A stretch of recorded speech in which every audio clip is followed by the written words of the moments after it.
Assalamualaikum warahmatullahi wabarakatuh. Balik barengan sama gue Taufik Nobo. Yuk, hari ini kita obrolin satu buah handphone yang keluar beberapa hari yang lalu di saat video ini gue bikin, yaitu Realme 9i. Apakah benar kalau handphone ini sama jagonya dibandingkan dengan kakak-kakaknya, tapi dengan harga lebih murah?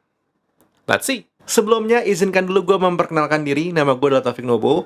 Halo, dan emang gue biasa itu hadir di dunia internet ngomongin seputaran teknologi, lifestyle tech, dan juga tech thoughts. Jadi kalau lo tertarik dengan topik-topik seperti itu, please do klik tombol subscribe dan juga nyalakan notifikasi untuk semua aktivitas dari channel ini. Plus, jangan lupa untuk hit tombol like karena akan membantu algoritma dari video ini. Dan seperti biasa, gue bakal bikin disclaimer kalau si Realme 9i yang gue pegang saat ini memang diberikan oleh Realme Indonesia ke gue untuk gue pakai, gue coba, dan kemudian gue bikin videonya. Tapi seperti biasa, untuk video-video seperti ini, Realme tidak punya hak suara dan juga tidak bisa merubah opini gue apapun. Jadi ya, let's start talk about this guy. Out of the box, Realme 9i ini datang dengan soft case, kabel charger, dan juga tidak ketinggalan chargerannya yang sudah menggunakan 33 watt fast charging. Plus, ya standar lo juga mendapatkan literasi-literasi dan juga SIM card ejector. Realme 9i ini sendiri sebenarnya hadir dengan harga Rp2.999.000 untuk yang varian 6128 dan Rp2.699.000 untuk varian 464. Nah, Realme 9i ini sendiri emang hadir nggak terlalu lama dibandingkan dengan Realme 9 yang keluar beberapa saat yang lalu. Tapi memang ada perbedaan harga yang bisa dibilang cukup signifikan. Untuk beberapa orang, perbedaan harga yang ratusan ribu itu bisa menjadi faktor untuk memilih membeli Realme 9 atau Realme 9i. Jadi standar lah. Ini sebenarnya adalah salah satu strategi mengepung pasar yang dilakukan oleh banyak brand di Indonesia saat ini. Tapi sebenarnya signifikan nggak sih faktor-faktor yang di-cut dari Realme 9 untuk masuk ke Realme 9i? Ya, bisa dibilang signifikan dan tidak signifikan ya, karena tergantung balik lagi kebutuhan setiap orang itu berbeda-beda. Tapi in general, begitu lo membeli si Realme 9i di harga Rp2.999.000 atau yang varian paling rendah lah, Rp2.699.000, lo akan mendapatkan satu buah handphone yang sudah menggunakan chipset Snapdragon 680. Dan kalau kita coba kulik-kulik lebih lanjut secara performanya, dia sudah bisa mendapatkan raw power itu di angka 283 ribuan di saat gua ngecek menggunakan software Antutu 9. Apa itu? Angka 283 ribu dicek dengan Antutu. Pada dasarnya begini, ini menandakan kalau sebenarnya secara raw power, Realme 9i ini bisa dibilang sudah cukup banget untuk penggunaan kita sehari-hari. Kalau misalnya nih aktivitasnya masih terbatas di sosial media atau mungkin juga nonton YouTube dan segala macamnya, bahkan mungkin hanya mendengarkan audio aja, ini sudah lebih dari cukup. Bahkan kalau gue coba nih iseng-iseng gitu ya, menggunakan split screen features di Realme 9i, ini bisa dibilang berjalan dengan lancar dan juga mulus-mulus aja secara aplikasinya. Walaupun memang kalau kita perhatikan lebih lanjut, secara animasinya terlihat agak patah dan juga agak kasar ya. Tapi ini tidak mengganggu fungsi sama sekali. Catatannya adalah di saat gue menggunakan untuk split screen multitask seperti ini, gue sedang menggunakan Realme 9i yang memiliki varian RAM-nya itu 6GB dengan storage 128GB, dan tentunya gue juga menggunakan fitur RAM expansion walaupun kali ini hanya menggunakan 2GB aja. Sementara buat lo yang mungkin seorang casual gamer, di saat gue ngetes menggunakan game Call of Duty Mobile, gue bisa mendapatkan FPS ini hitungannya lumayan rata lah, ada di angka 50 FPS ke atas.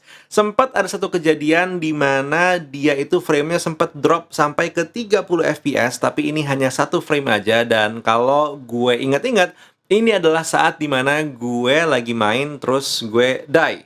Yang berarti konsepnya adalah ada grafik yang menimpa gitu ya. Jadi memang akhirnya dia drop sampai ke 30 FPS. Selebihnya permainan yang gue rasakan ini smooth, baik secara performa maupun juga secara touchscreen. Hitungannya gue tidak merasakan ada yang aneh-aneh, tidak ada ghost touch ataupun ada delay. Ya mungkin ada ya, tapi karena gue bukan seorang pro player, jadi hitungannya masih terasa aman-aman aja. Nah, tadi gue sempat bilang untuk penggunaan sehari-hari seperti multimedia pun sebenarnya Realme 9i ini masih aman. Benar, masih aman secara performa, tapi memang kalau kita coba melihat di bagian layar, gue bisa merasakan tuningan layar dari si Realme 9i ini out of the box, warnanya cenderung pop secara saturasinya dan juga agak kemerahan di bagian kulit gitu ya. Jadi lo mungkin bisa nge-tune nantinya menggunakan slider yang ada di bagian settings display untuk mendapatkan warna yang lebih lo inginkan. Untuk masalah suaranya sendiri, the good news is Realme 9i ini sudah menggunakan stereo speaker, jadi ya hitungannya secara suara nggak mono-mono amat gitu ya.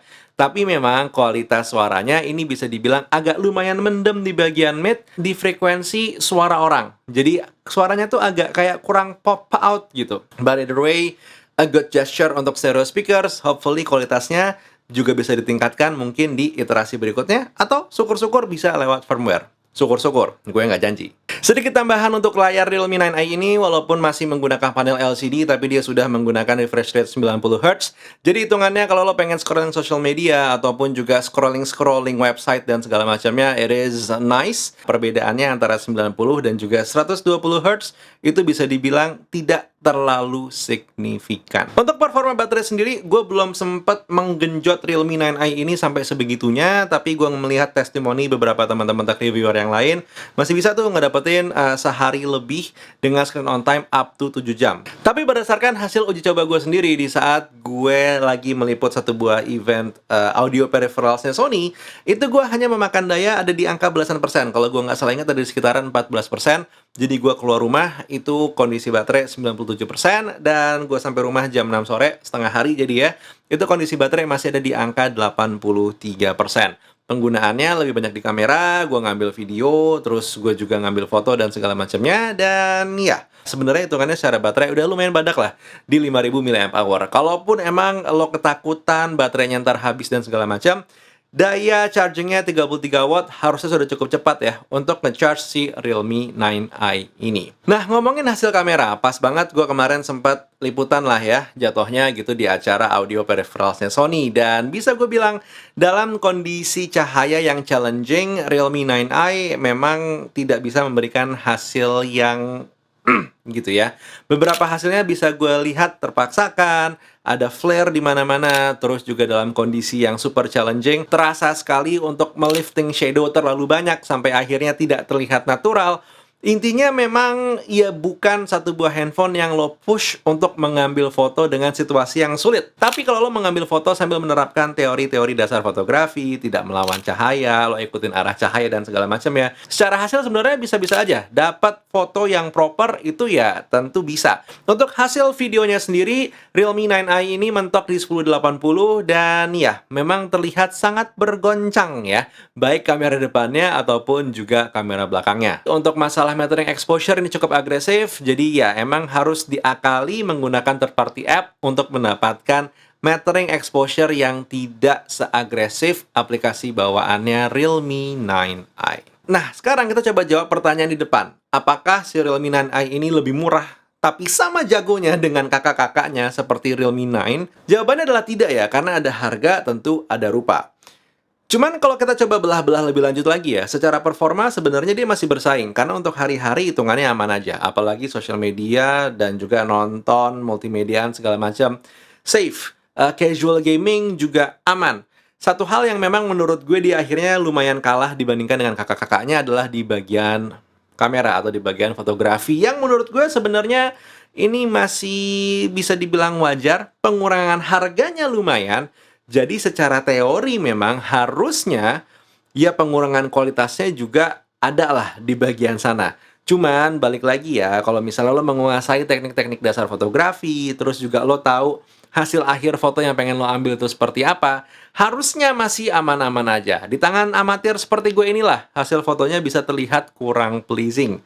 Dan satu hal yang juga harus gue kasih catatan di sini ya, beberapa hasil foto tadi yang gue bilang challenging itu memang adalah scene-scene yang gue bikin challenging.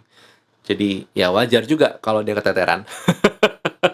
Tapi itu menurut gue ya. Kalau menurut lo seperti apa, silahkan tulis di kolom komentar. Yuk kita ngobrol. Buat sekarang Taufik Nobo undur diri. Assalamualaikum warahmatullahi wabarakatuh. Skadush.